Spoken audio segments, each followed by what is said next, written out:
Bienvenue dans Espresso, le concentré d'actualité économie et finance de la semaine.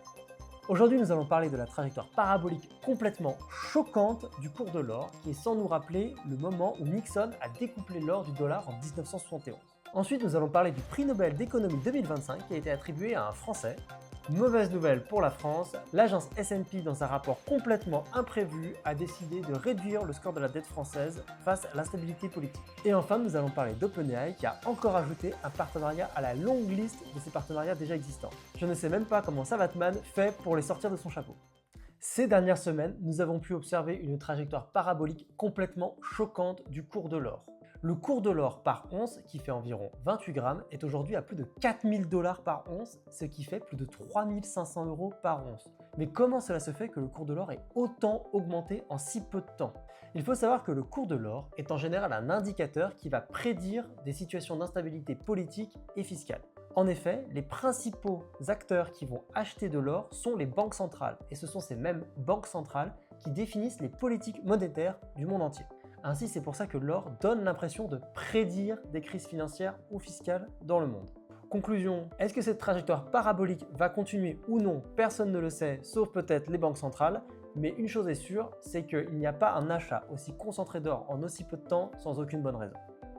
Le prix Nobel d'économie 2025 a été décerné à l'Américain Joel Mokyr, au Canadien Peter Howitt et enfin au Français Philippe Aghion, pour avoir expliqué la croissance économique basée sur l'innovation.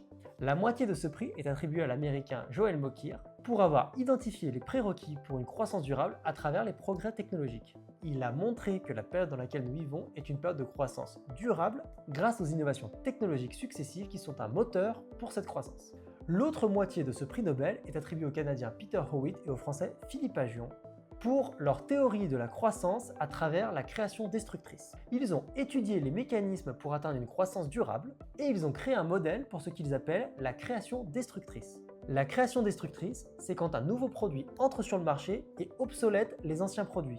Donc c'est une nouvelle création qui va détruire les précédentes. De différentes manières, les lauréats ont montré que la création destructrice crée des conflits qui doivent être gérés de manière constructive. C'est le pire tongue twister de ma vie. En effet, des entités seraient prêtes à empêcher le développement de nouveaux produits et empêcher la création de ces nouveaux produits afin de ne pas se faire rendre obsolètes par ces nouvelles innovations.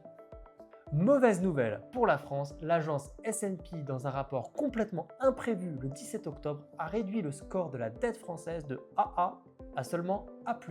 Cette mise à jour de la dette française n'était pas prévue car l'agence S&P devait mettre à jour le score de la dette française en novembre. Cela marque d'autant plus l'importance de cette réduction du score de la dette française qui s'inscrit dans une instabilité politique. Cela fait suite à de nombreuses réductions de score de la dette française ces derniers mois, notamment l'agence Fitch qui a réduit son score de la dette française le 12 septembre de AA- à seulement A+, l'agence DBRS le 19 septembre qui a réduit le score de AA High à seulement AA, et enfin l'agence Scope qui a maintenu son score de la dette française le 26 septembre mais qui a réduit sa vue sur le futur de neutre à négative.